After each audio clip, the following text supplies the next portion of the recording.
we're gonna go straight into this. So, charcuterie boards are just adult Lunchables with student loans, man. I mean, that's it, really. We took crackers, cheese, and questionable meat circles. God knows what's in them, and we put them on a wood plank with some olives that nobody asked for, and all of a sudden, that Lunchable cost me $28. That's a little cheap. As a society, we probably need to admit that charcuterie board is just a Lunchable that got approved for financing. Well, welcome to Southwest of Normal. I'm Brad Countryman with Countryman Homes, and I'm here with Mayor Ashton St. Jean, the unofficial voice of the people, whether the people ask for that or not. Today, we're talking summer, sales, sellers, buyers, Richmond growth, famous Texans, and whatever vacation trauma Brad brings to the table. Hit the thing! Yeah.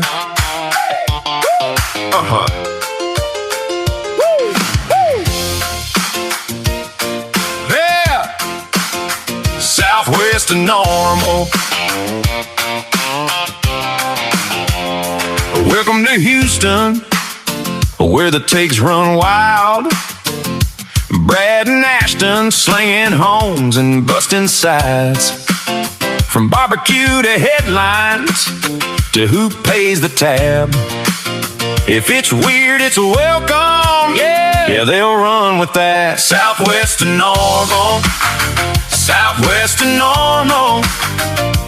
Brad and Ashton, let it roll. Southwest to normal. Southwest to normal. If it's weird, it's welcome. And the stranger's home. Ladies and gentlemen, please rise. The Honorable Mayor St. Jean is in the building. Yeah, thanks for having me on once again. Today, for my segment, I'm dressing the masses. I want to talk about a Fort Bend landmark that a lot of people grew up with. Maybe not grew up with, but a lot of people have been accustomed to for the last 15 some odd years. And that is the Palladium. And if you're not familiar with what the Palladium was, it was this awesome, gigantic movie theater that had bowling alleys, bars, 2 stories, had all of it. It was really a neat place to go watch a movie. I don't know if I ever used the other things in there, like the bowling alley or the bars or any of that, but I loved going to watch a movie there. Did you?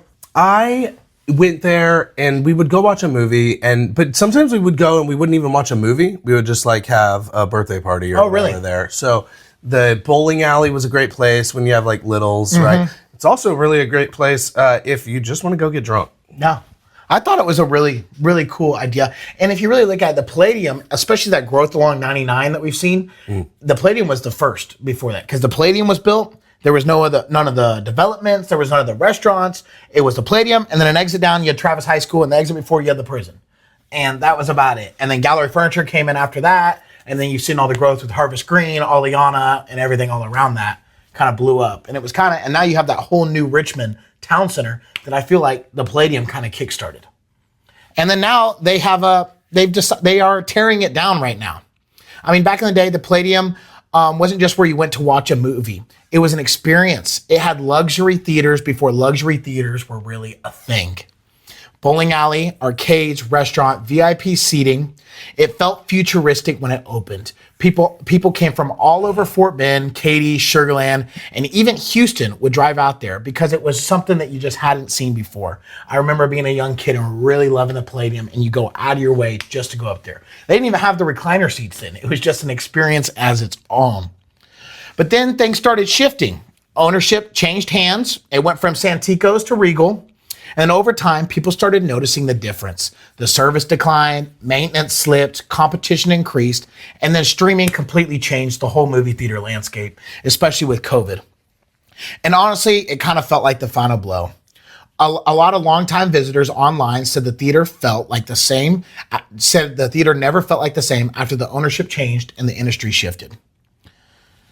So, for the future of the site, because they are tearing it down, there's been tons of speculation. Nothing's finally publicly yet, but the rumors are a major redevelopment opportunities along the corridor because it's one of the fastest growing places in Houston, that whole corridor. And some online discussions have mentioned possible a big restaurant group coming in and taking that over. They've talked about a whole nother living development coming in there and just do it because it's massive. And you could, it really is a big area. You could at least get a small development or what's right behind it.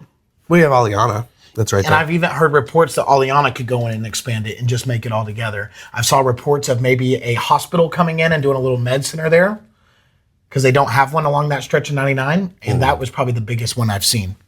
What do you think would be in the good area there? Yes. Thank you for opening it up for questions, Mayor Ashton. So this is Johnny McJohnson from Big John's News. So they took down the Palladium. It's rubble right now. And is it completely torn down? It is completely torn down. Okay, I've been watching it slowly tear down. And every time that I drive by it, it brings a little tear to my eye. It's sad. It is sad. It's sad. I miss it. The speculation on what's going to go in there, the medical piece, there is no medical there, which it could be helpful. There's a Kelsey-Seybold that's close by. And all the way down 99, you got the Memorial Hermann complex, but... All the way down 99, yeah. But if I'm dying, I need to be a little bit closer to a hospital. And there's nothing with all that development. It's so weird that there's not a major hospital complex right Yes. And so my question is, what hospital chain would you like to see in there? What would I like to see or what I think's going to see? I think if there was a hospital route, you know what's not over there is your Methodist. They don't have a Houston Methodist over there. Yeah. They got Memorial Hermann all the way at I-10 and 99. They got a Memorial Hermann at 99 and 59. They got nothing in the middle, so that's where Houston Methodist goes and takes it all out. Okay. But really, that's what Fort Bend is really looking like right now. Even if it's not a hospital thing, is that we've seen so many old landmarks, and that's not even really old, but anything that we've just been used to, we've seen the next generation of development has moved in and they just take things away.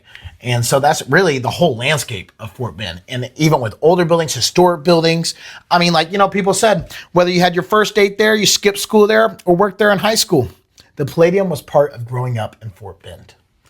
And now there's going to be the next thing that goes in there that'll be for the future generations that they'll become accustomed to growing up in Fort Bend, and they won't even know what the Palladium is. It's kind of sad. Mayor Ashton, this is Betty from Betty's blog. Yes, Betty.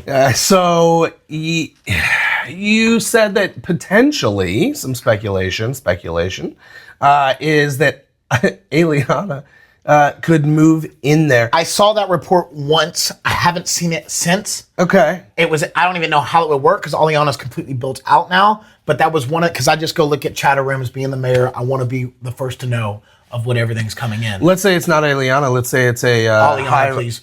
Let's get it right. Whatever. I don't really care. So let's say it's not Aliana. With our charcuterie board. yeah. It's Aliana. So let's say it's not Aliana. Let's say it's a high-rise which I've seen that. I've seen that too. Now it's right on the highway. Right. I don't want apartments. And it's right in between the gallery furniture kind of complex. There's a little strip center there as well. And then on the other side, you have another strip center. And then it's all commercial right there. So why, what would you want to see? I don't want more apartments. I'm tired of seeing apartments grow up. That's the thing. Quit renting your apartment. Let's go get you some new construction. Let's get you in a home. And there's plenty of those all around there. So we're not doing apartments. Really, the thing is when gallery furniture moved in there, that's the biggest gallery furniture around. Nobody thought gallery furniture was going to be moving in there, was going to be building some gigantic campus there. So I think maybe we need something obnoxiously big right there. Some business come in and just build gigantic. Like when I saw the restaurant, they're talking like a massive, Kirby's Ice House just built their biggest one in the Heights, and it is humongous. I'd love to see something like that, something just obnoxiously big that you don't think of it. Would you want something, this is Peter Petrick from Petrick. Oh, this isn't Betty anymore? Peter. Another one? Peter. Betty, she stepped up. Go home, Betty. Go home, Betty. Would you like to see something that's more Houston central or Houston centric, I should say, or something like a Dave & Buster's, like a national chain? Well, I don't think we'll see a Dave & Buster's because they're just now building their new one right there at 99 and 59. And that's going to be interesting in its own, seeing a Dave & Buster's there. I don't think the suburb markets really fit the Dave & Buster's clientele, especially when you're in a family-centric area. Dave & Buster's is targeted more to adults. And I just don't know how that'll work out, especially in Fort Bend County that's very family centric. So I don't want to see something like that. I've really been interested in this medical center they've been talking about. It is a huge campus because that movie theater was massive. I mean, how many theaters I think they had a lot. I don't know the exact number. Hi, Peter again. And I believe that number was somewhere in the 24 It was 20s. I knew that. Wow.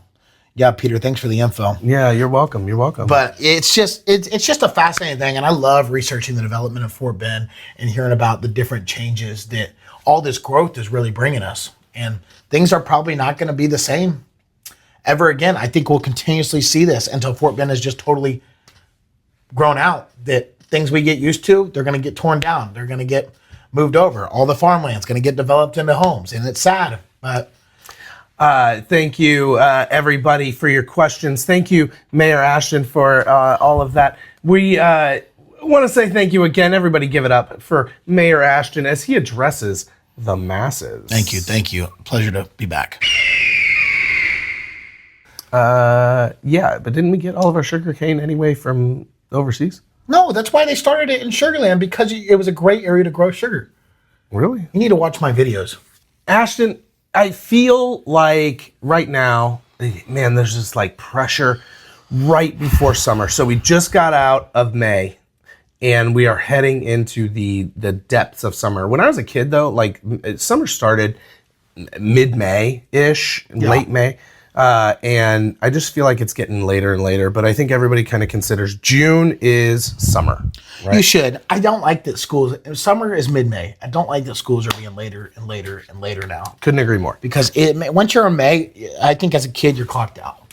Oh yeah, for sure. So are the teachers. And then now you got them, now like, it used to be Memorial Day was later and we all thought that was late. And then now it's like the first week of June. Yeah. And it's just, I'm with you there. Okay, perfect.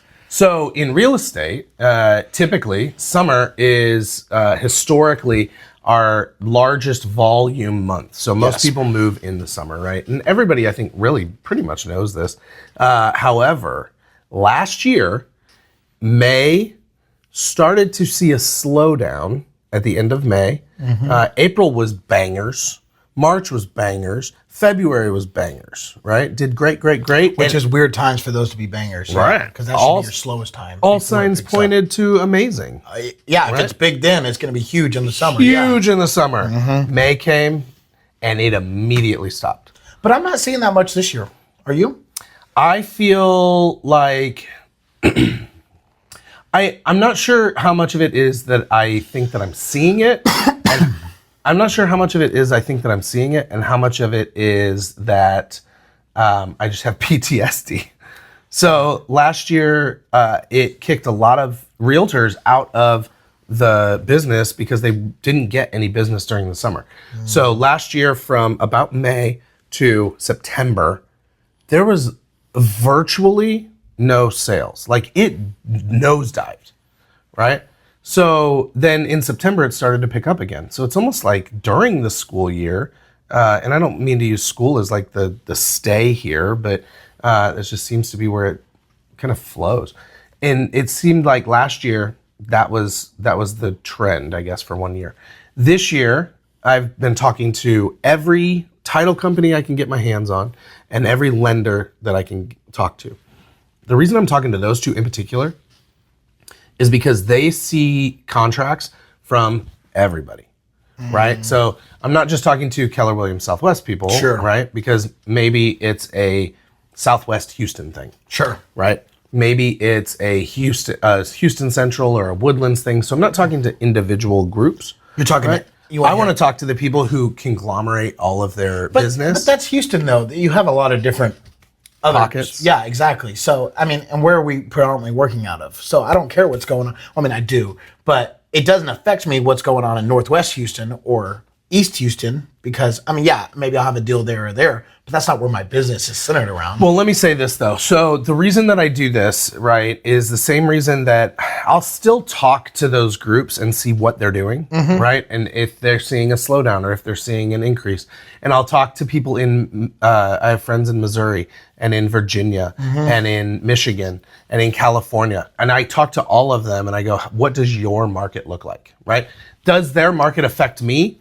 Maybe not. But if we're all seeing a dampening, that's true. right, then I want to know that before it becomes a problem with my clients. Sure, because eventually you could have a whole Houston slowdown. I think Houston is one of those markets that when it's bad nationally, it's never really bad here. No, I agree. Houston has one of those housing markets that'll never really tank. You just have too many people and too much. Like, we don't have an inventory problem. We don't have a. Oh yeah. So case in point, the things that the viewer, you guys, talking to you on the Radidio right now, the things that you need to know about the Houston market is that the Houston housing market is left out of all of the national numbers. So when you hear nationally, I think nationally it's the most stable. It is the most stable, which is why we're left out. Because it ruins your numbers. It ruins your numbers, right? So it's the same reason you take out like extreme highs and extreme lows, right? These are the outliers. Houston in real estate numbers is the outlier. So we don't have a housing shortage problem like the majority of the U.S. Mm-hmm. So when I talk to my friends in St. Louis, there's not a lot of new builds, right? So they have a housing shortage. And I was talking to them, and I was actually getting down on myself. And I go, man, you're selling houses in, a day to 2 weeks, and that's your norm. Still, because I'm talking like months ago. Because they don't have the inventory. Because they don't have the inventory. And here we'll have ones that'll sit for a while, just because there's so many options out there. I mean, we can have stuff that sits for a year. We can have stuff that sits. I've seen stuff as long as like a year and a half. I mean, dude, I was just driving down a road the other day that I haven't went down in a while. And I'm seeing already new construction neighborhood. It's like they're building a new one every week. And I just read numbers that the growth has slowed for new build starts because they're not getting enough people in them because we have too much right now. Right. Here's what I love. Everybody needs to listen to me right now. Okay. Whether you think that I'm an expert or not, you need to hear this. So when we hit a slump or a slowdown, right? Then new construction takes their foot off the brake. Their foot off the gas. They have not taken their foot off the gas in the last 4 years. So they had a little bit of a slowdown post-COVID, right? And it takes them a year and a half to ramp back up. And they've been all gas though. I mean, they're coming up left and right. And that's for the listener to know. That's when you get your best deals. Because the more homes they have finished, they're losing money on them every single day. And you can get some really, really good deals. The last thing that they do is they slow down the build starts. So once they slow down the build starts, right, then they have less inventory on hand. So it's less money out of their pocket on their hold costs, all of this kind of good stuff. They're also trying to move them though, because they do want to go to their next phase. Right. So I actually think right now is the best time to go get in new construction because there's some steals I am seeing right now. I mean, I had a closing yesterday. They only brought $10,000 to the table. That's all they had to do. And they're locked in on almost a $400,000 house. But if the people want, and I'm talking to the other homeowners right now, right? So yes, it's a great time to go buy a new build. Right? Yes. Because there is incentives after incentives and after incentives. Inventory. And you can get sales price negotiation. And you get it super cheap, right? You're essentially getting it at cost at this point. Yes. Once they slow down their build, right, then that's going to start to fade away, all of those incentives, right? Now, in order for my home owners to be comfortable and not sit on the market for 6 months, 8 months, 12 months, right? We need a slowdown from a builder. You have to, because it helps the resale market. Correct. Yes. Because you still have the resale stuff, right? And the resale prices will then start to increase a little because they're starting to get scooped up more, right? But you have less sit time, a little bit more negotiation. I mean, because right now you can get some really good deals in resale too, because they're for absolutely because you got so motivated because they're tired of sitting for months. That's right. You're gonna see our market probably level out as much, but I mean, if you're wanting to buy now, do it now. Yeah, I think if you're even on the fence, I feel like this is a little bit like a market that we saw. Not to draw parallels to COVID, right? Because that was insane. But if you have ever thought about buying a house, now is the time to do it. And if you're not doing it and you want to, you're stupid. Yeah. So if you're even remotely close, You should be buying a house right now. You should be buying an investment house right now. So people always wait for the bottom, but here's the deal: the bottom of these I think ebbs though, and flows. going to your COVID segment though, I think we have the inventory in the market for it, but everyone's still scared because they see the high rates and everything. So you don't have as many buyers coming in the market. What is a high rate? I don't know, because 6% is a historical average. Historical average. Yeah, but everyone so what saw it go are we down to even talking Everyone about? saw it go down to 2% in COVID or something, so they're all scared. And I tried to tell everyone, and they're like, "Oh, the rates are too high." I'm like, no, you don't understand. Rates will never go back to what they were in COVID. They'll never This be is there. the historic average. They've never been that low, and they will never be ever. that They won't low. unless we get another what do you call it? Another pandemic? Yeah, pandemic. That's Yeah, what I'm sure, thinking. let's do it. Let's do it. I heard hantavirus is going I thought around. Ebola was coming back too. Ebola was here too. Let's do it. Shoot me up. Let's go. This is so stupid. But I'm telling you, I'm so sick of I'm not lying. I'm sick and tired of this stupid ass interest rate conversation. Because at 6%, 6.5%, we're still lower than we were a year ago. High is 10% and above. Let's go look at recession interest rates. Yeah, let's go look at the 80s. Let's go look at the early 90s. you go look at those. Those are skyrocketing. People locked in. They lived in those homes for 40 years paying 18%. Yeah. So let's all just get off our high horse. And then let's not buy homes at 6%. That sounds like a smart idea. Oh, and if it really does tank again, you could go refinance, but lock in now. That cannot be said enough. But Goodness gracious. just go refinance your home. You marry the house, and you date the rate, right? So your rate is going to fluctuate. But even if you're still tripping about the rate, you can go get new construction and get a 3 rate and get a 4 rate. And maybe you're seeing this right now too. And I think this is one of the contributing factors to why I have this kind of nagging in the back of my head. Are we entering a slump? Is buyers right now, right? They want the newest, best house that they can possibly get for pennies. Well, of course. Right? That's any buyer ever, though. I mean, don't you want the best price on the nicest thing? I think that an appropriate price. Sure. Right? I am not there to screw anybody out of anything. Well, it's like what we talked about last 2 weeks ago. There's a problem with the AC. Take $200,000 off. Yeah, exactly. So that's the thing. And that's exactly what I'm talking about, is that the buyers right now are going, oh my gosh, well, I see that it's on the market for $300. I've done my CMA and I've informed them, hey, we're looking at like a $315, $320 quote unquote market value, right? And they're at, what did I say, $309, $310? And they go, great, let's do $275. And I go, are we just trying It was already super discounted. Yes. As a society, what are we doing? Like, I don't think people quite understand when the prices drop, they're doing that to make it move, not, so you could come in another $25,000 under.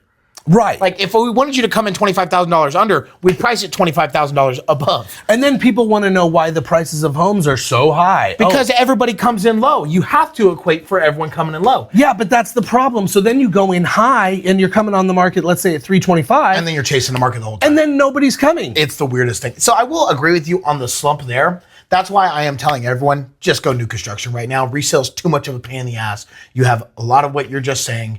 You have buyers that are too picky. Well, if you're picky, go get new construction and tell the builder to fix it. And you can get a better rate. You can get every little issue fixed.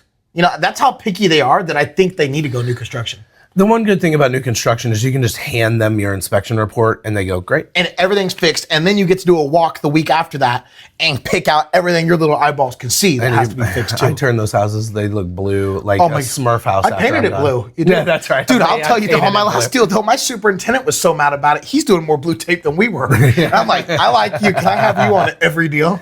So that's when you blue tape a house, you go through the So I will- painter's tape yeah. and you make sure you get everything you want. Everything. And fixed. every little issue, any imperfection, you can mark with blue tape and they fix it. Yeah. And you also have a year after, Mm-hmm. like if something is wrong, then you just put in a ticket. That's all the good things they're giving you right now. So I do agree with Brad. We are hitting a slump. But I don't think it's a slump in the market. I don't think it's a slump in things being for sale. I don't think it's a slump in even people wanting it. I think we're having a slump in people's perception of how to buy a house and perception of what the market looks like.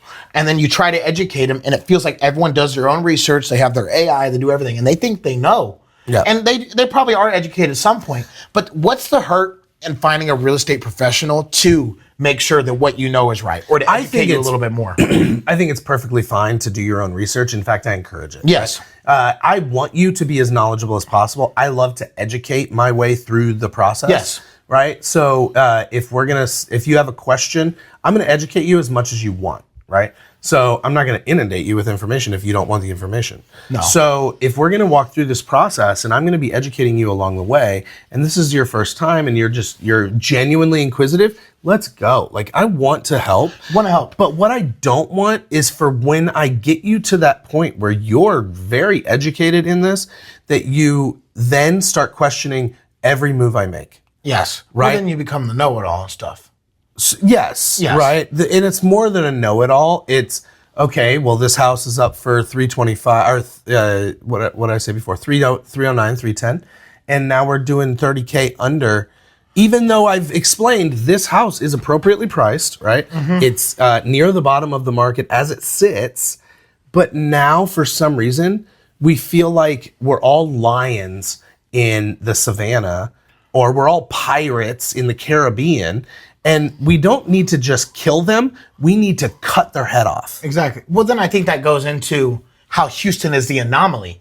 They're reading the news. They're reading the national averages. They're reading everything that's being told nationally and not hyper local. And not only is Houston an anomaly, Houston has its own pockets that are even more hyper local that don't reflect everything. So yeah, you coming in 30,000 unders wanting to slit their throat, trying to get everything you want. Well, guess what? That doesn't work in that area because there's others around it. Yeah. So, and that's where I think where you have, yes, do your own research. Yes, come in educated. Yes, ask all the questions you have. But find a local realtor that really knows and works in the market every day and sees what's going on. They are going to be a bit knowledgeable than any research you can find online just because they're working and living in it every Not day. a bit more knowledgeable, a lot more I was being knowledgeable. Facetious, but No, but it's just the same as them, right? If they're an engineer and they build bridges for a living, I'm not going to come in there and go, hey, that bridge looks really good, but what about if we put another post halfway down the line? Hey, ChatGPT told me we need another post. We need another post, yeah. Hey, I know you own this restaurant, but I really think that your burger could do better if you just would offer Wagyu instead of regular beef. That sounds like every customer ever. They give advice. Yeah, that would be great. I'd love to see it. Wagyu, and then your price goes up $10 more too, so yeah. Oh, and then we're not going to come because your prices are too high. It is interesting. All right. I don't think we're going to fix the world. But we love it. We love it, though. We do. We love it, don't we? I do love it. Here's my advice. Sellers, stick in there, okay? Pre-owned sellers. It'll happen. Your house is going to sell. Every house sells. Homes don't just not sell. It may take a little bit, but it will sell. It does. And if you are priced appropriately, okay, that if you need to be at the bottom of the market because the home's condition is messed up, then that's fine, right? And so we take that money off. But if we're at the top of the market, that house better be worth the top of the market. Here's the deal. True. This is the one other thing I want to touch on, and then we can move on. The home pricing is not necessarily indicative of how fast it's going to move, right?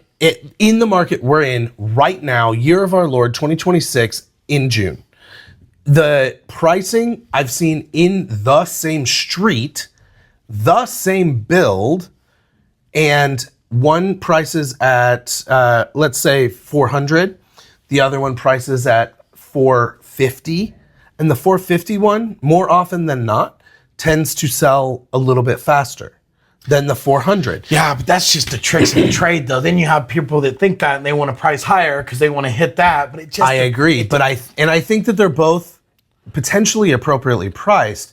But I think that there's a certain constituency, and not everybody. So don't do this every single time you go to the market. Get yourself a professional who's going to help walk you through this.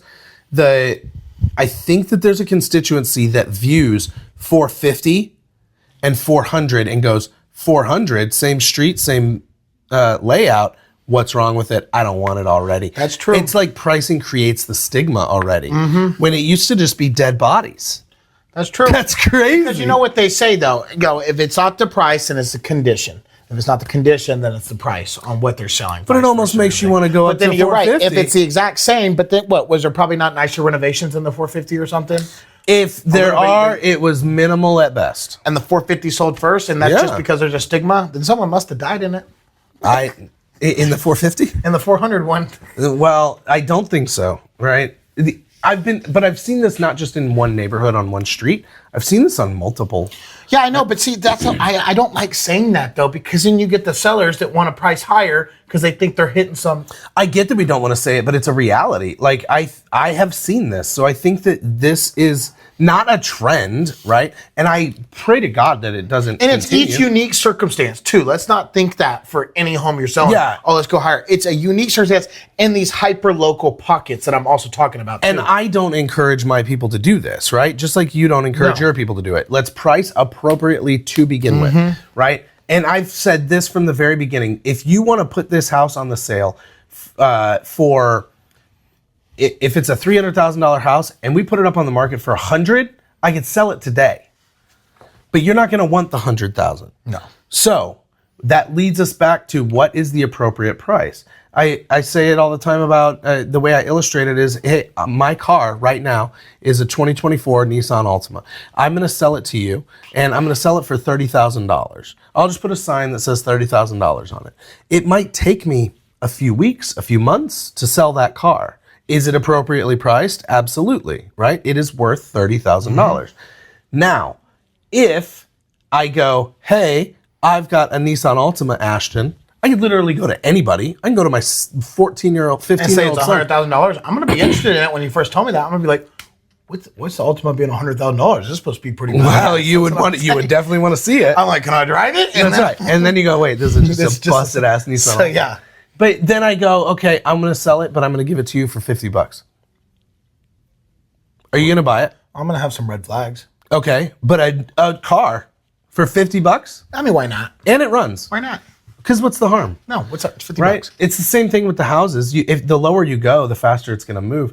But there becomes a breaking point, right? And I don't know why we're seeing this high end of the market kind of piece, but apparently people are not well informed and not being walked through the process by their agent that they're putting in these offers for this high.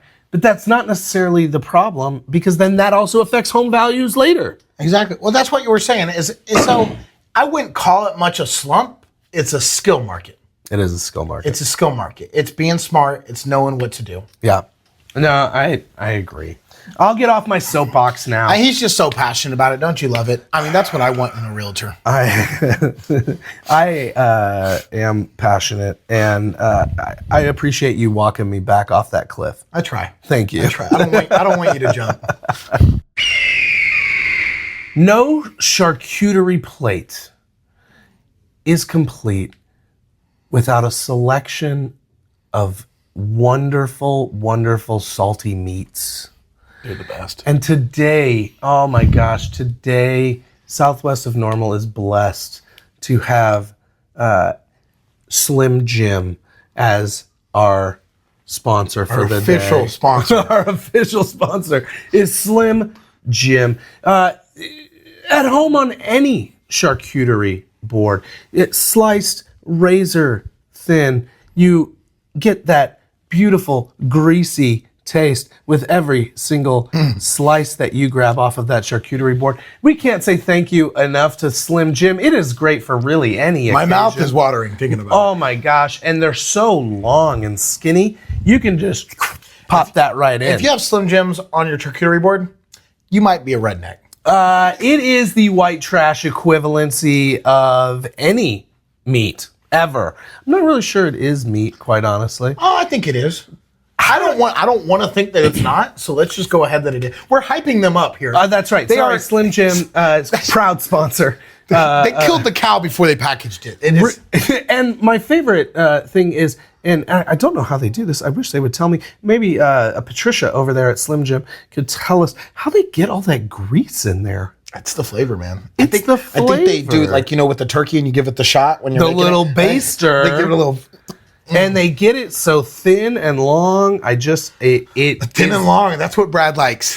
thin and long and deep. It is just the beautiful marriage of meat and white trash. I hate going to a party and seeing charcuterie boards. It kind of just kills my mood right away. I'm like, this is the food we're having at the party. But if I walk in, you got a charcuterie of Slim Jims, that's a party I want to be at. It is a party you want to be at, and it's where every Dodge Ram is parked outside. It's in the lawn. Of course. Of course. And then all their floorboards are full of Slim Jim wrappers. But you do not mix it with any of the cheeses that are also on the board unless that cheese also came from a Slim Jim package. Because you need the grease on the cheese, too. Unrefrigerated, I might add. Gotta be warm. Amazing. Thank you so much to Thank you, Slim Jim. We couldn't do this without you, Slim Jim. Southwest of Normal runs on Slim Jim. We're in our game, baby. Okay, what do you got for me? So, today, Ashton, I love you. However, I'm not sure how much you love Houston. No, don't say that. I'm H-Town till I drown. H-Town till you drown, That's what we used to say during Harvey, you know. During Harvey, which, a lot of... Bury me in the H. Bury me, float me down the river, and I'll just end up in Galveston. I mean, that's what they do with all the dead bodies in Buffalo Bayou. That is true. It is a body dump. H-Town till I drown, baby. Come on. All right, this game we are calling Don't Mess with Texas Celebs. It's a stupid name, quite honestly. Okay. However, I have a list of 10 celebrities. Okay. Are they Houston celebrities? Texas celebrities? Houston born and bred. Okay. You are going to guess these celebrities, these 10. There's a ton, right? But these are like the most famous that I could come up with. Oh, and I got to guess them, what they are. And you have to guess them. We're going to have a list, just 10, okay? You can just start nailing them off. Okay, and then you can ask questions, and I will give you... To get the rest of the 10. I'll give you like a couple of hints per. Okay. Question, though, on this. Yeah. So if it's a group, is it the group, or do I have to name the names? These are all... there's only one group on... Okay, then I know the group. There's technically two groups. Well, I know the main... You have the OG Houston group. Can I just go ahead and guess one? Yeah, go ahead. ZZ Top? ZZ Top is on this list. Okay, so that's why I was asking. I'm like, I don't know all three of their names, but... ZZ Top is on here, and I have them at number 4. Bonus point if you can tell me what part of Houston, and some of these might just be Houston, that they are... That's attributed to them. ZZ Top? Were they LaGrange? They should be LaGrange. They should be LaGrange with that whorehouse over there. Right. Okay. Okay, so I got one. ZZ You Top got one. right out the ZZ bat. Top. So are these people born in Houston, or are they Houston-centric? These people are mostly born or raised, right? Okay. So if they were born in a city and then moved immediately and they just grew up in Houston, we'll attribute that to Houston. So let's go ahead. Beyonce is on there. She's number 1. Number 1, the Queen Beyonce Bee herself. Got 1 and 4. Would you know where she was raised? I do, but I cannot think of it right now. I totally do. Where was she raised? 3rd Ward. Yeah. 3rd Ward. Was it really 3rd? Wow. Yep. Okay, let's see. So this is including suburbs too and everything, I assume? Yeah. Okay. So, let me think. Travis Scott. Travis Scott is on there. He is number 2. He is from Sugarland. Well, Missouri City, really. He is from Missouri City. Good save. You saved it. They intertwine so much, you know. Yeah, but Missouri City's like the gross brother of Sugarland. You're gross. I could tell you the high school he went to. He went to Elkins High School. He did go to Elkins High School. There's a lot of people that are celebrity status that did go to Elkins High School. I think Matt Carpenter used to play for the... Is he on your list? He's not, but he's on my personal list. Okay, let's see. So I got Travis Scott. Cardinals. How many more music is there? We've got one more music. One more music. There's more, obviously, but I did not include them on this list. People that are just Houston, I did not include. So Paul Wall, I did not include. Of course not. Bun B, I did not include. I didn't think you would. Not Swishahouse. Is this? Yeah, Swishahouse. DJ Screw, I did not include. Well, I mean, those are Houston people. They're not main, you know what I mean? They're not national. I don't think their celebrity status reaches these people. No, Houston is what those people are famous in. Okay, let's think. Adrian Peterson. Adrian Peterson is not on this list. He is on my personal list. Oh my goodness, how is AP not on? Of men that I would cheat on my wife with. I've sold fireworks, Adrian Peterson, every year. Really? I work in a fireworks stand for 1 week. Yeah. In July, and Adrian Peterson comes every single year. Do you still do that? I did it last summer. I haven't done it this summer yet, but You want to do it this summer, and I'll give you a football, and then you can get it signed by Adrian Peterson. It's on my list of things I need in my Peterson life. comes, and Arian Foster comes every year. They both come. I don't necessarily need Arian Foster's awesome. Yeah, but I love AP. I'm an Oklahoma Sooners fan. That makes me not want to do it now. I'm a Sooners fan, and he was the man. That makes me not. I love AP. Okay, I'll see what I can do. He can do no wrong in my eyes. All right. Well, except I'm dead serious. Well, the thing is, I mean, what he got in trouble for, I've had done to me, so it's not a big deal. I am 100%. All he did was tell his kids to go get a Switch. Big deal. Yeah, that was stupid. AP, if you're listening, I love you, and if you ever just want to hang out, just give me a ring. Yeah. Let's think. Who else is Houston? Give me some hints. Okay. I just can't think of on top of my head. Let's go with the last music artist. Yeah. This music artist is a multi-Grammy winning rapper, Yeah. female. Oh, Megan Thee Stallion? Megan Thee Stallion. that was Got her. Megan Thee Stallion. Okay. Got her. I wouldn't have put her on. I would have put Adrian Peterson over No, Megan Thee Miss Stallion. WAP herself. Hey, WAP. a little too vulgar for me. Okay, sorry. Bongos. That's the answer. Oh my God. She just broke up with Klay Thompson. Listen to both of those. I'm not actually. songs. Please don't. No, please do. They are I think you can totally live your life without them. wildly inappropriate, Yes. but just club bangers. I don't know if they're club bangers. But Okay, the next So music's out. Music's done. Music's so done. now we got movies and athletes. Now I take it. We have got two. Mattress Mac on it. No, he is quintessential. Everybody knows Mattress Mac. Yeah, there's actually like two politician-ish. There is two athletes. Okay, and two. HW. Yeah, I'm gonna give it to you because it's the entire Bush family. Yeah, but Yeah. HW's famous. He had season tickets for the Astros right behind home plate for years and years. Absolutely. He was at all the games. Okay, the Bushes. Yeah. All the Bushes. So is that one? That is one. That Okay. is so it's HW, it's W. Can you tell me an area that they are attributed to? Oh, College Station. That's not Houston, homie. I know, but that's right outside of Houston. It's the same thing. An hour and a half away. It's right outside. What are you talking about? Houston from Houston's 2 hours. I'm gonna give it to What you. is it? I'm gonna give you this. So they have Tanglewood, right, in their upbringing, and then Memorial is where they've had because they took some other living they took the situations. train from there with HW's body and it ended in College Station. That's why I said that. Yeah. Okay, so you got one of the political ones. The other one isn't necessarily a political figure, and he's not from this century. He's not from the 20s. He died back in the day. He did have a movie made about him that Leonardo DiCaprio starred in. Really? Everybody at home is shouting at you. I'm blind right now. Oh. You might have to give me this one. Oh, really? I know it, but I cannot. If I give you the name of the movie, I'll tell you the name of the company he owned, which was TWA. Well, I know it. I know it, but I guess I don't. So TWA is a defunct plane company. Yes, for those I of know you the not airline. listening. Yes, I'm familiar with it all. I know it. The movie is The Aviator. Okay, I'm familiar. I cannot think of who the. Okay, hold on. He had some major mental health issues later on in Give me a life. second. Give me a second. He was a filmmaker. Yes, give me a second. Who the heck? Damn it! You might have to give it to me. He was filthy rich when he died, and he was Howard Hughes. Oh, Ashton, you idiot! Howard Hughes. Oh my gosh, was that's one. like the most famous Houston political guy ever. I mean, Howard Hughes. How did I didn't even think you were going down the Howard Hughes route, and I'm like thinking that in my head, and I'm like, I thought of it. Yeah. Okay. You can switch gears because that's the last one of the political. Like. So now there's got to be some cinema guys, and I'm in here. There's two cinema ones. I'm going to include one is TV, one is movies. I may not be as diehard Houston as I thought. One is like still around. He's still working. This is hard.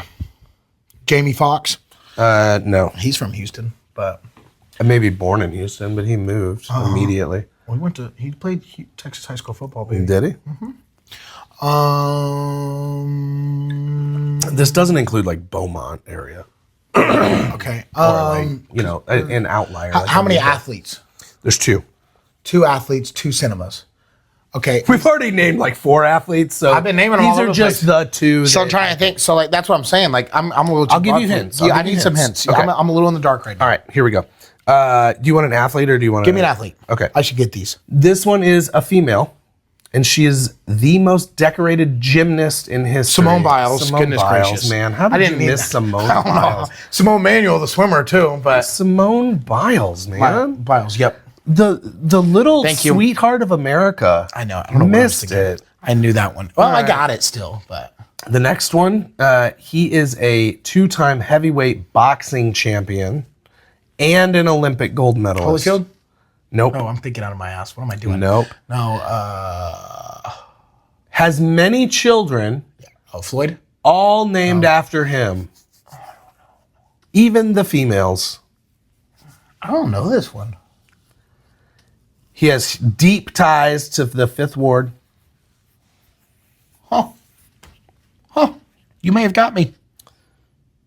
He also sold grills.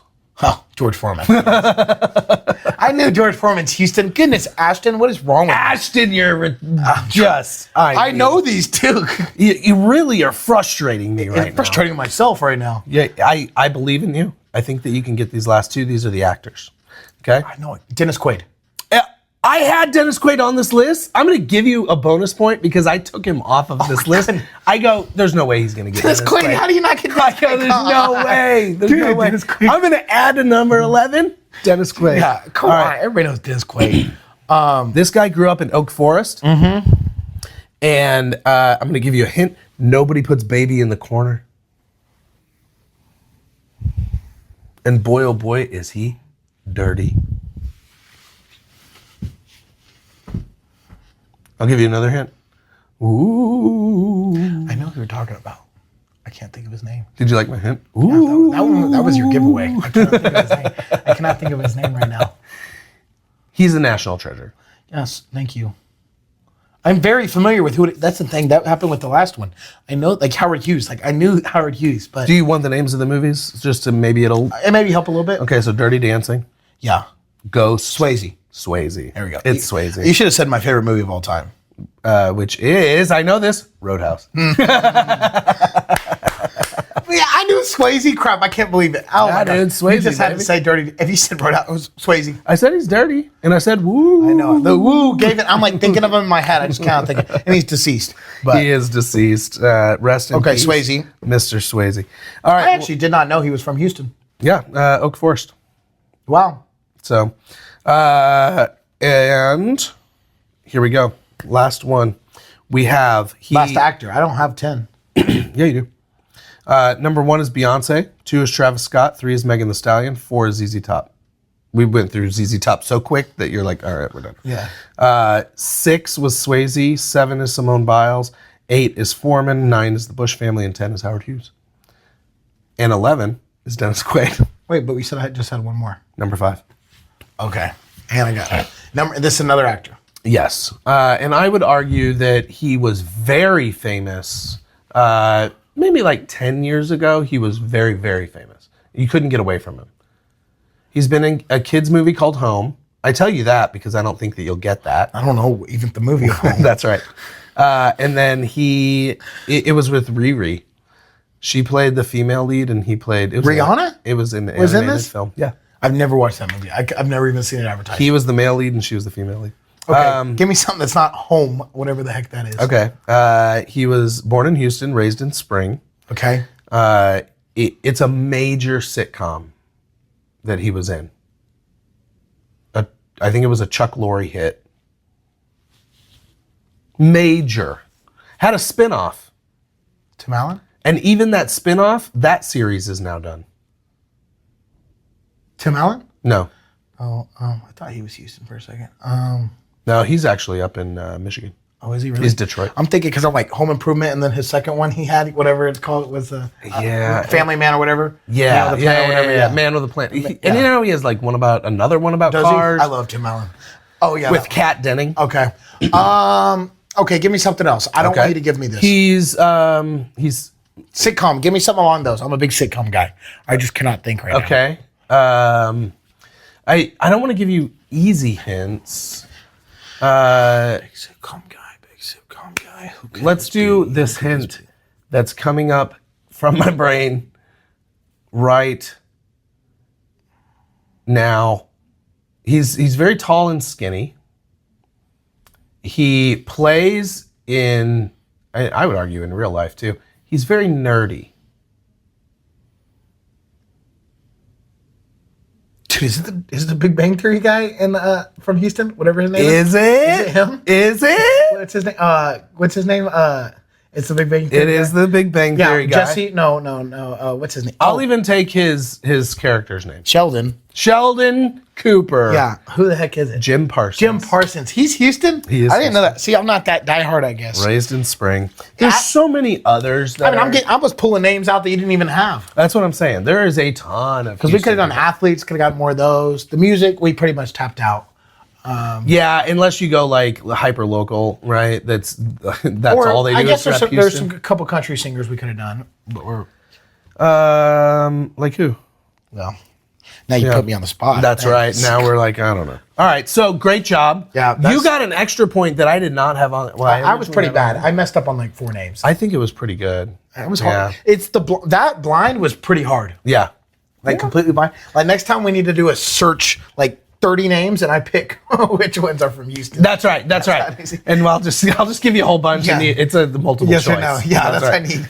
Or matching, like draw the line. So I think we figured out that you like 50% ish. I would argue more. I think you ended up getting about 70%. Yeah. No, you're Houston celebs. So you do great on Jeopardy. And pretty soon there's going to be a question, Ashton St. Jean. And they're going to be like, oh, the mayor of Fort Bend. He's The from mayor Houston. of Fort Bend, he's from Houston. Yeah. That's right. I love it.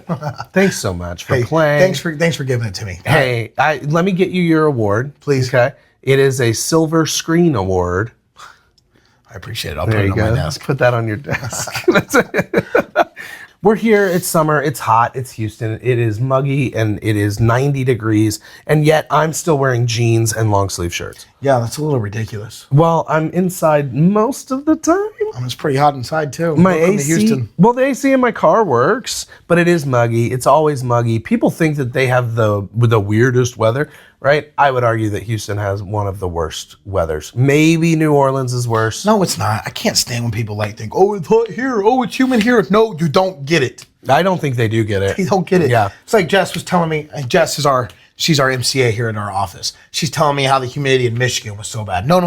It ain't. I know it's bad, but it ain't comparable to Houston. I will say it is not. You don't have the seawater. It's cold lake water humidity. The humidity in Michigan, the humidity in Minnesota, because I've lived in both, is very palpable, right? However, it is not the same as here because here you essentially get out of the shower, you get dressed, you go outside, and you immediately get drenched in humidity, and you're wet again. I feel like I'm still in the steam in the shower. Yeah, you're like wet all the time. That's how I felt like my hair's finally dried. But I hate taking a shower and then coming outside and then immediately feeling like I need another shower. Oh. For sure. No, what I'm talking about is like if I go swim in the pool, I hate being sopping wet outside. I want to be dry and change right away. If I go swimming in the beach, I want to shower and be good after that. Like I love being in the water. I don't like being wet right outside the water. That's the good thing about Houston, though, is when you get out of the water in Galveston, you immediately dry off because it's 100 billion degrees that's out. disgusting. When I'm in Galveston, and not feel the water's salty? gross. No, I just don't like salt water. Yeah. Like I have to go get underneath the shower and just get it all off me. I'll get rashes, get everything. It's not good. Oh. And I always find some seaweed or some stingray or anything that wants to just get me. That wants to eat your soul. And it's always right in the inside In the inside of your legs. Yeah. With those built-in underwear and your swim trunks too. It doesn't really stop the tentacles, you know? No, they like it. They do. And the seaweed too. The seaweed is gross, right? Yeah, but the seaweed gives you the rashes too because it's like all over you. I think you need to go see a dermatologist, quite honestly. I don't really get rashes like that, but I feel like I have rashes. Oh, I got you. I just feel like, get me in a shower, let me strip naked. And that's the thing. I'll go back and forth to like the shower and then I'll come back in. I just have to be washed off when I get out. That's what's so good about the Galveston State Park is they have the showers right there. You can just go pop over. That's and true. get I in the guess I shower. really only go there like probably once a year and I like to Airbnb a house. Oh yeah. But I hate going. That's what I hate is walking back and forth or driving back and So forth. one time we went and stayed with some friends, and I got the golf cart, and I would just take that back and forth, and that wasn't bad. No, that's pretty good then.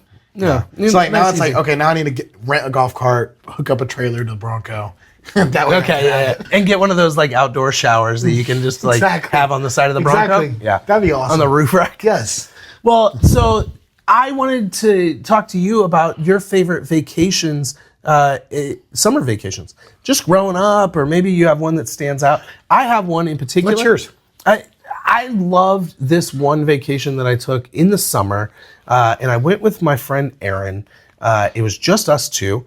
I think that we were right at 21 years old, 22, and we went to New York City. And I had been there before. My brother used to live there, so we had a place to stay, which was in Queens. We stayed at his place. I don't think he was there for some reason, but we stayed there. I loved this trip so much. So when you're young, and you're young, but you've been to cities kind of on your own or with your friends, and you've never been there. None of you guys have ever been there, right? And you just get to explore, right? Some people feel this way about going out in Colorado. Some people feel this way about like maybe hanging out in Florida or Miami. New York for me is, it brings me so much like nostalgic feelings. So during this trip, we got there, we head to the apartment, and then we literally this is in early 2000s, so no one had an iPhone. We barely had cell phones. So we had a map, we had a subway map, and we had a map of New York, and New York City. And we woke up every day going, what do we want to do, right? What bar do we want to hit? What restaurant do we want to go to? And there's a bajillion of them, right? So we knew that we wanted to do the touristy stuff. And then we knew that we wanted to do the not so touristy stuff and like the stuff that my brother would recommend, right? Because he had lived there for a little while. So we went to the Empire State Building, and we went up to the top and we did the whole thing. We went to Coney Island, where we shot a freak.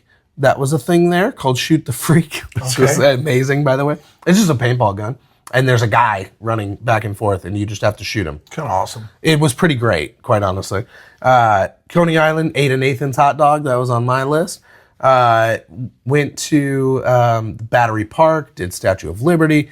Went to Central Park, which, by the way, was one of my favorite things to do. I had been there one time before, and I just sit there and people watch the whole day. Hang out on Fifth Avenue. She wanted to go see Good Morning America. Is that what it was? Mm-hmm. That's what's no, the Today Show. Oh, Today Show. She wanted to go to the Today Show, so we went down there. Watched like Reba sing from like the furthest part away that we possibly could. It was just relaxing. It was fun. Every night we would head back to the apartment, but my brother lived like basically right above a bar called Finnegan's, and we would stay there. And I would say that we shut it down, but we didn't, because the bars didn't shut down until 4 a.m. there, and then they would reopen at 6. So they did that for the third shifters that would get off work, right? And so then they're getting off work Well, that's the ideal. at 7, right? And so then they want to go That's get pretty drunk. cool. Well, it's great for the tourists. Yeah, it was super great. Yeah, it was great for me. Yeah. And so then we go up, go to bed, and then wake up at 7 a.m. and do it all over again. I love New York, and I think it's great during the summer. I think it's great during the winter time. Obviously, they have they have the Christmas tree lighting. Oh, yeah. At Rockefeller? At Rockefeller. I've never been like a Rockettes kind of person, so I think that's stupid. I'm not going to pay $150 to go watch some girls kick in the air. The tree's cool. The tree's amazing. And doing the ice rink's cool. Agreed. Yeah. So that will always hold just really, really fond memories in my mind, right? I can almost relive that trip like beat for beat, step for step. That's awesome. I loved it. Is there one that It almost irritates me, though, hearing that, though, about the state of New York now, because New York, it was such a cool place. And it just, and even I think I went 10 years ago. I've only been one time, and it was still cool then. There's all this, it's just a really neat city. It was our crown jewel, and it really feels like, I don't know if it'll ever go back. Yeah, I think it's funny because it went from a trash hole, it's awful in the 80s. And then in the 90s, it kind of had this huge revamp, right? Even the early 2000s, it was good after 9/11. Early 2000s was great. Yeah. It was great. The 90s was great. I mean, but that's when you had every sitcom was based in New York. Everybody loved New York. It was just New York was a magical place. That's right. And then I mean, I will say it. It's what happens when you. I think it's just probably going to get worse. Now that they've gone the socialism route. Yeah, well, you're probably right. Nothing's ever becomes better with socialism. I agree. Thank you, Mom Donnie. Appreciate you. So, and it honestly hurts me because New York is such a cool city, and it's always been our crown jewel. But they have literally everything. So I love the skyline. I love all of that. I've been to the top of the Empire State Building. It was awesome. It's fun, right? It's so cool. It's just cute. And now they have a whole new section on the river on the west side that is just going crazy, and that's where I think it's going to be sad because all your people with money and all your developers, they're all leaving New York now, and I just don't know if it'll ever be able to recover. What made it that way is the money. I mean, Wall Street is now coming to Texas. Like it's that's right. It's Y'all Street. That's going to be all that money. All those people are coming to Texas and Florida. Yeah. And that's, if you don't have the money, people might think there's a problem with these billionaires and all these super rich corporations and stuff, but that's what makes areas nice. They go spend their money, take the risk, develop these areas, build a nice skyscraper, and I think that's, I don't know if it'll ever recover. I think I wouldn't worry too much, right? Everything is cyclical. Mom Donnie might throw New York under the bus. But if Wall Street completely moves over to Y'all Street, that area will never recover. It won't. Well, I don't know. Texas is a whole new business market. I agree, and everybody should live in Texas, right? And I think we're getting more into like the real estate part. I wanted to talk about. Bring it back into. I'm sorry, but that gets me going. I think that you're right, but I don't think that they're going to completely sever ties. New York, Mom Donnie's only in there for 4 years. Is mayor 4 years? What's mayor? I don't know. It's not forever, though. No, but I think once you start going that route, Mondami's just the start of it. And then you go next and go, oh, he wasn't enough with the reforms. No. Oh, we want someone even harder. No. Or when do they wake up and go, okay, we've been voting horribly. We need to go to someone that... Yeah, that's the way it always is. It's a pendulum. It wants to make New York, and real estate developers and all that kind of stuff. Dude, it's always a pendulum. And it doesn't matter what we're talking about. We could be talking about social reform. Sure. We could be talking about economy. We could talk about whatever. Of course it is. But it's a pendulum. I'm just big on wanting cities to be the cool cities. It goes into my San Francisco. It was such a cool city, and it's just not anymore. And all these, I think that'll swing back. I want these historical. I mean, it looks like that. You see the LA mayor race right now? You got that knucklehead? I kind of like him. He's awesome. Between Gavin and... No, the mayor race. I'm sorry, no. Yeah. Spencer Pratt. Spencer Pratt. I kind of like him. I think, when the Founding Fathers set up America, it needed to be regular, everyday folks come in and commit to a city and get out. They said, you know who we need in here? We need a pop culture icon. Yeah. It's in Spencer Pratt. I'd say icon. But he's a dude. He's not a lifetime politician. Yeah, I think that's where our problems really start. It's not left versus right. It's these lifetime politicians that want to make money and make a living from being in politics. It is a public service. Yeah, thanks a lot. That's how it should be. Obama. Yeah. I don't know where he's going with Bernie's a lifetime. And I have a problem with it. These lifetime guys, that should not be your career. You should make a career, and you should have a passion for your public service, and you go serve your term. The Bushes are all career, and you're done. Well, I'm saying it's both ends. It's not everybody. It's not left versus right. It's career politicians, and they set it up to make their businesses be better. Yeah. And we're not. It should be a public service. In fact, it should probably be free. Like, you don't get paid for it. It's because you love your area so much that you do that. Yeah, I don't agree these with political. that. Okay, maybe get paid. Okay, all right. No, I don't agree with that at all. Anyway, I just don't want career politicians ruining my cities. Okay, so because if I want to talk about nostalgic and these great trips, well, guess what? Those places aren't the same anymore. So if you're not for your summer vacation, are you gonna join the political? I think I'm gonna do one in my life. I'm gonna go just as a public service, not as a lifetime politician. Yeah, just run for mayor. I'm already the mayor, so run for governor. So Okay, perfect. There you go. Yeah. You're gonna have to go against some tough competition. I got these constituents. They got my back though. That's right. All of Fort Bend. That's all you need. You don't need Dallas or Troy San Nels, who Antonio. are you? Come on. Or, he's not even a politician anymore. Oh, brother Trevor. There you go. Yeah, that was so. No, one of my. I mean, if I were to pick a trip right now, I have some nostalgic ones. Like one when I was in the summer of 7th and 8th grade. I'm a little young. My grandparents took me and my brother right underneath me. He's 16 months younger than me. And they took us on 6th and 7th grade summers. And they took us on road trips all through the United States. So our first year, we went and hit tons of national parks. That was our thing. And it was really just a cool trip, and you think back out of it. So we went from Houston, we drove completely up north, and the whole end goal was to end in Yellowstone.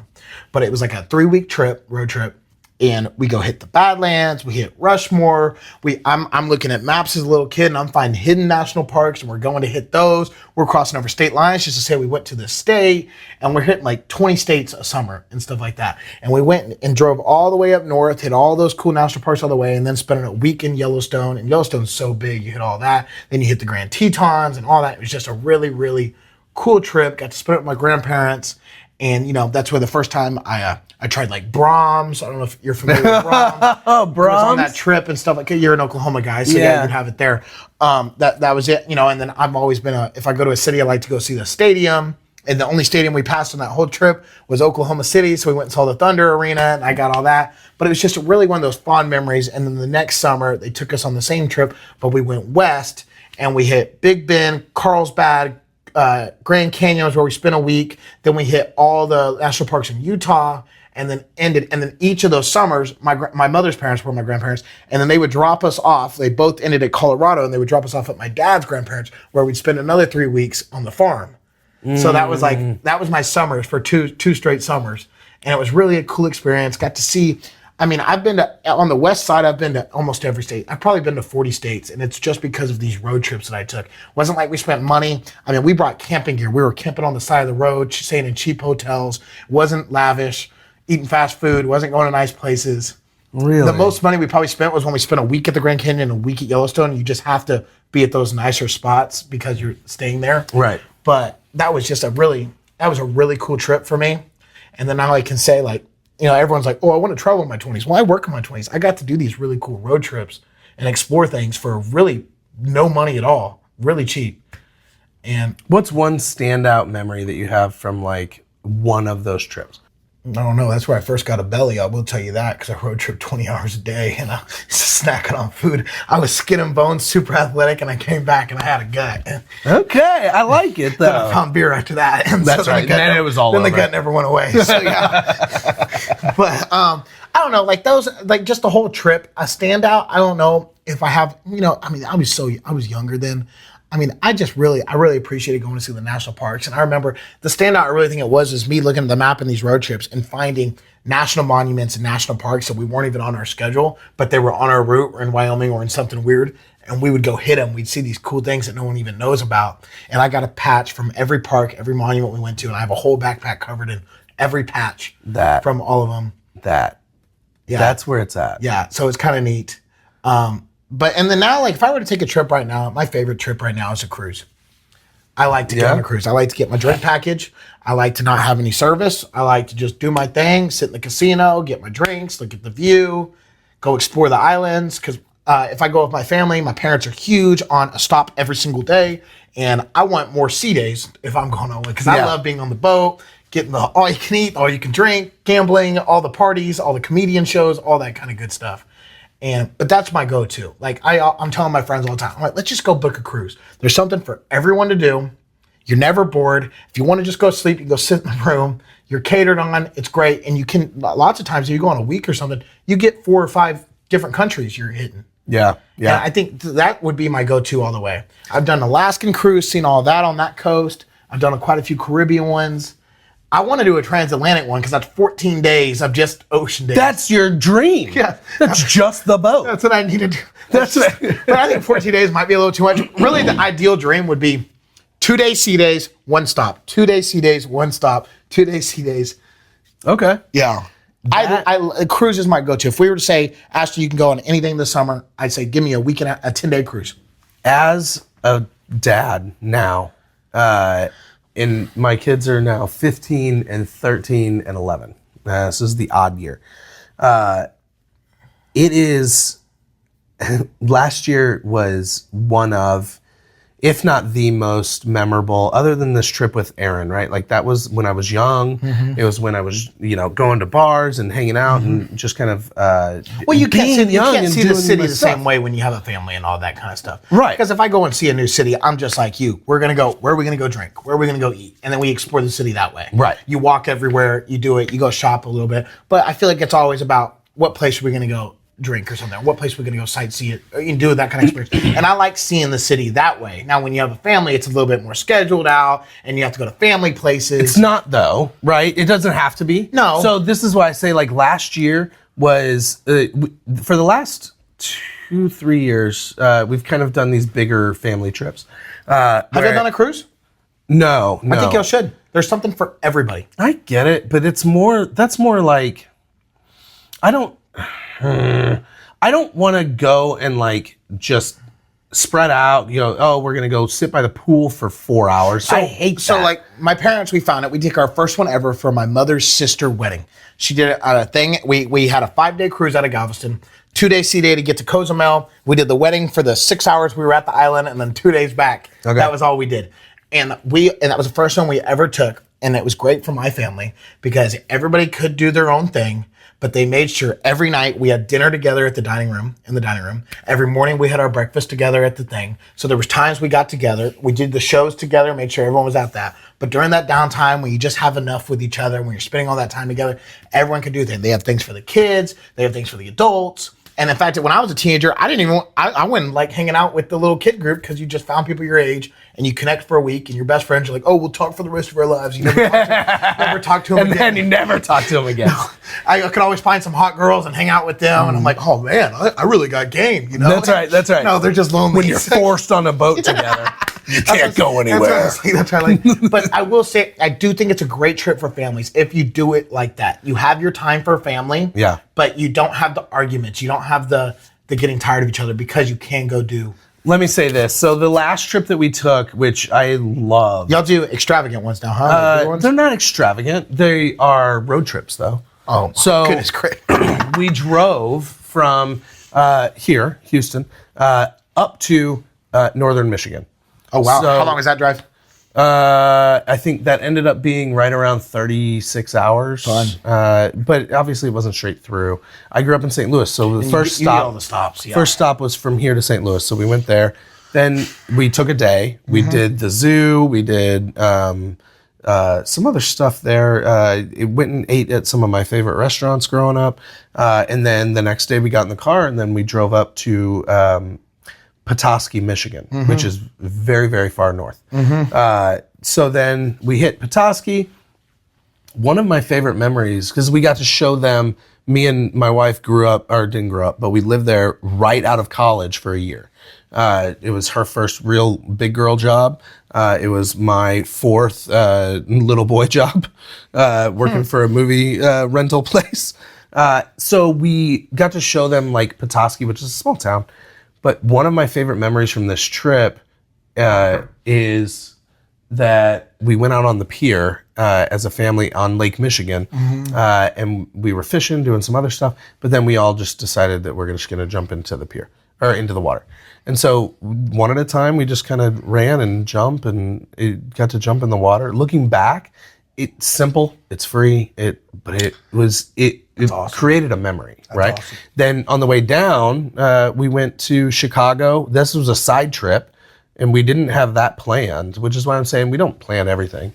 And we went to Willis Tower, and we went to the Bean, and we went to the Home Alone house, right? Just on the way back down to St. Louis. And you went to go see your favorite team in Chicago too, right? The Cubs? Your favorite baseball team? Yeah. Yeah. I know you're such a diehard Cubs fan. I definitely am. And I went to the cemetery and I dug up some bones and then I chucked those at the Cubs. Okay, Wrigley's cool though. They can all suck. I knew you'd like that. I hate the Cubs. I knew you'd like that. Blackhawks are okay. I knew you'd like White Sox are great. I knew you'd like that. I knew you'd like that Cubs reference. I did get to see Soldier Field though. That's cool. But it's just not the old Soldier. They ruined Soldier too. Well, they built the spaceship in the middle of Soldier Field. That's what they all call it. But it's The park's cool. Here's the deal. That trip, right? And yes, we were stuck in a car for a long time, right? But we took like a week in between. That's the road trips I like. So like the road trip I was telling you about, we stop at everything, and it doesn't feel as bad a road trip. We were probably only doing 10 hours a day driving, but you always had to stop. If there was anything you wanted to see, you did it. But I love a road trip. I do too. I'm a sucker. I The whole hated way it- up and down, by the way, if you go to my socials, right, you can go look at all of we ranked gas stations. Really? So I every hated them gas as station. I hated them as a kid. I really Why? did. I hated road trips as a kid. I wanted to fly. Every time it was a road trip, I'm like, screw it. Every time we go see my dad's parents on a farm in Colorado, we used to always drive. I'm like, screw this. Ashton. And I love them now. Oh, they're my favorite. Ashton, buddy, it's not about the destination. It's about the journey. But homie. look, no, I agree. I appreciate a road trip now, as long as I'm driving. But Yeah, as long as I'm in control. I have to be in control. One with my vehicle, like I tell people. Well, I love it. If you could give a recommendation to anywhere in the world that you would say, go do this vacation this summer, where would it be? Well, I may not be the right person. I've never been overseas. It doesn't matter. But in the, we'll say, where do you have to go? What's a city I really like? I think you should come vacation to Houston and come talk to me about moving here. Okay, shameless self-plug. Shameless self-plug. No, wherever. Man, I've had some really cool experiences, but they're just not the same like I was telling you about. So I don't know if I want to recommend them anymore. I really, if you were going to go spend a week, we say? Yeah, whatever. Just a short vacation, whatever. Just a summer trip. Okay, if you were to do one, I really. Oh, you know which place I've really liked? I think a Washington trip. I love the city of Seattle. I like the rain. I think it's a cool little city. Go see the Pike's Place Market, all that kind of stuff. Yeah. When I did my Alaskan cruise, we went out of Seattle, but we went a couple days before and did all of Seattle. And I've always liked the city of Seattle. And then you can go explore other Washington too. Washington's a really cool state. Yeah. And the trees and everything. Just the climate up there. It's just fascinating. It's just really pretty. Yeah, it is. And then I would recommend hopping on that Alaskan cruise out of there too. Because cruises really, everyone thinks they're super extravagant and that they're really affordable for a family and all that thing. And it's all included. Yeah, I think my problem is just getting stuck on a boat for 7 days. Dude, the boats are so big now, you don't even know you're on a boat. Yeah, I don't know. I promise you, dude. The last one I went on, I was feel like it's just in a big hotel. I might as well stay in a big hotel. No, I went on one. No, like think of like the Gaylord Opryland in Nashville, not Nashville, in Franklin, Tennessee. Okay. Think you know how big that place is? Yeah. And it's like that on water, so you don't even know. Like I went on a 5-day one last year, and the boat was so big I didn't even get to explore it all because it was so quick. Like I didn't know. Well, they have like full ass malls in them. No, now. malls, like shows. I mean, dude, they had a diving show.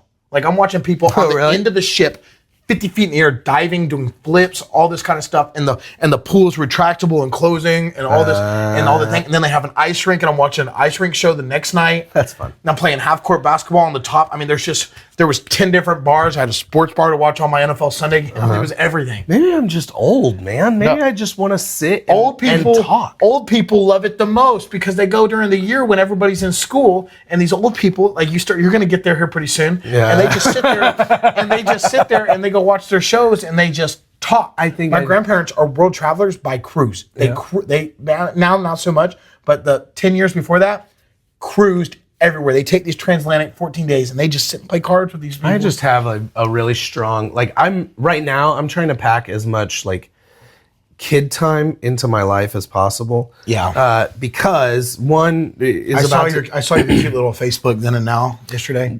Oh yeah, with my youngest or my oldest. I liked the little scruff when he was young. Yeah, that's right. That's right. I don't know what happened.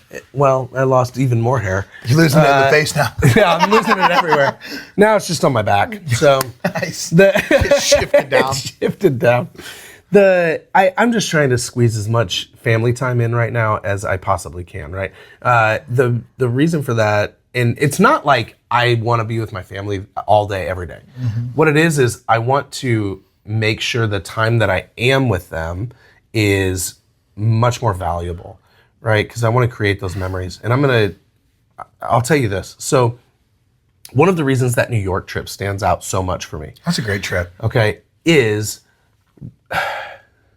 it was right after I turned 21. So for 2 years leading up to that trip, me and my dad were talking about going on a trip together when I turned 21, right? Let's go out, let's go to the bars, let's go hang out. We kind of narrowed it down to we were going to go to Vegas. So we're starting to kind of put plans together about 6 months ahead of time. And we're like, okay, we're going to go to Vegas. We're going to, stay at this place. And then we're going to be there for, 4 or 5 days, gamble, do the whole thing, right? Just me and my dad. And I started talking to some of my other friends and what they were doing when they turned 21 or whatever trip they did, if they did one.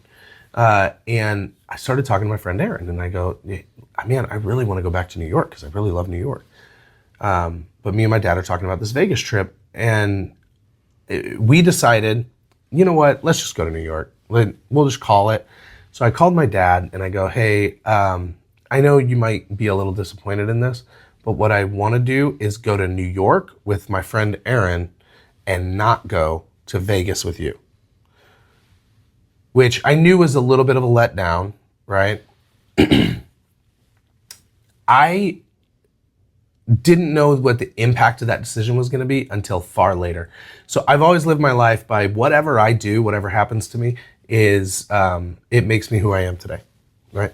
The thing about this trip was me and my dad had talked about it for years. We built it up and built it up and built it up.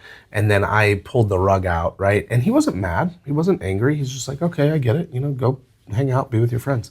A few months after that trip, I think it was about 3-4 months after that trip, my dad had a heart attack and a brain injury. So he essentially turned into a 3-year-old, and he was that way with a resetting memory of like every 30 seconds for the rest of his life, which was 16 years. I've never regretted anything in my life. I regret not going on that Vegas trip. And that's one of the reasons why that New York trip stands out so much to me. I created a ton of memories, and it was an incredible time, an incredible experience, and I loved it, right? I feel like that trade-off that I learned in that moment, once my dad had his heart attack and in the 16 years subsequent to that, that trade-off, I learned a lot about myself, and I learned a lot about the reason and the difference between big decisions and things that you don't necessarily think will be big decisions in the moment. Because I always went, you know what, I'll just do it next year. Right? We'll go to Vegas here in 6 months. We'll go to Vegas in a year. We'll go to Vegas in 3 years. He was only 52 when it happened. So I'm like, we got plenty of time. Turns out I didn't have plenty of time. So right now I'm trying to squeeze all of this family time in, right? To make a really great, to make a lot of memories, right? For me, because I'm selfish and I want to have a great time. But to also show my kids that there's a much larger world out there than Richmond, Texas. Right? That's true. So I want to leave with that. Create memories, have fun, go out and just have a really good time. Ashton, you want a napkin? Can I get you something to wipe those tears? Just create memories and just go have a great time. Live your life and make sure other people in your life are included, that they want to be included if they want to be included. And go see the people you love. Go see the people you love. Hang out with them. Have fun. And this summer, be dangerous. Do whatever you want, right? Live your life. YOLO. But remember, keep it loud. Keep it proud. Keep it local. Keep it Southwest to normal. Thanks, guys. Yeah.